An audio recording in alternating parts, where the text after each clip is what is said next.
Gary Xieyi. So the question has come up, once we learn a few basics in Chinese brush painting, where do we go from there?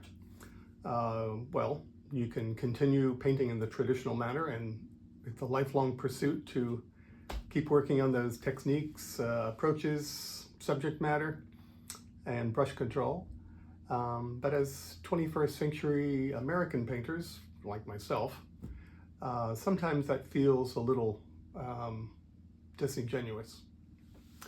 My first interest in Chinese painting was through Chinese landscape painting, and that was my first pursuit, to gain some techniques, some approaches, to understand the underlying philosophy, and then going from there. But my goal was never to paint Chinese landscapes, it was to paint American landscapes through that lens of understanding really the beauty and the rich culture that traditional brush painting, whether Chinese, Japanese, or Korean, have to offer.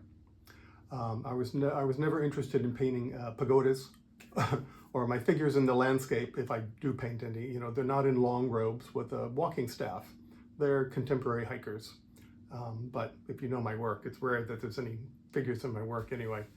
But having said that, where do we go from here? So there's a few possibilities.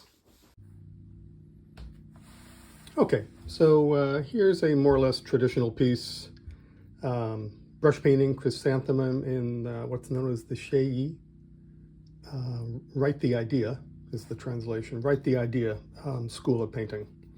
And every artist that works sort of under that school has their own personal take on it. Some people have a very refined, exquisite approach to it, not in the gongbi manner, not so-called meticulous brush, but very controlled and technically exquisite and just beautiful. The extreme to that, well, there's generally two schools to xieyi painting. There's small and large, as it's referred to, xiaoxieyi and daxieyi. Big is, sometimes it's referred to the way artists paint late in life, where things get simpler, bolder, more direct, and a bit more playful. It's much more difficult to achieve than it looks. I recommend that you look it up. Anyway, my own work is somewhere in between there, I think. I don't have a very polished approach, but I like really bringing in the energy of the brush, what's known as brush vitality. That's of primary importance for the way that I work.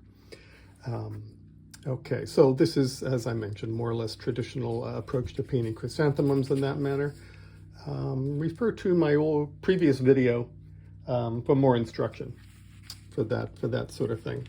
So if we want to go a little more contemporary with a feeling for it, basically we can just blow things up, make them a little bit bigger.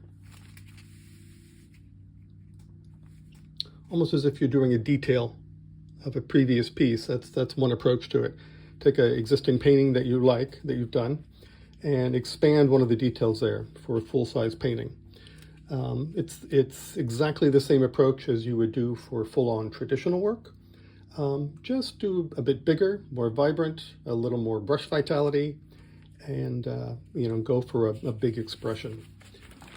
Here's another. That's autumn chrysanthemums. Here's a similar take for summer chrysanthemums, including a little dragonfly that's zoomed into view there.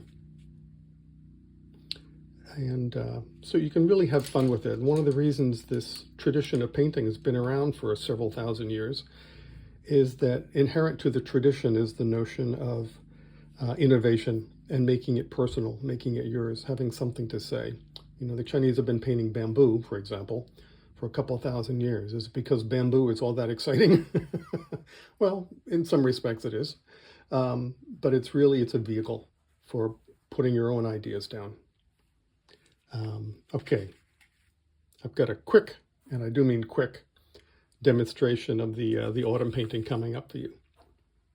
Enjoy, and thank you.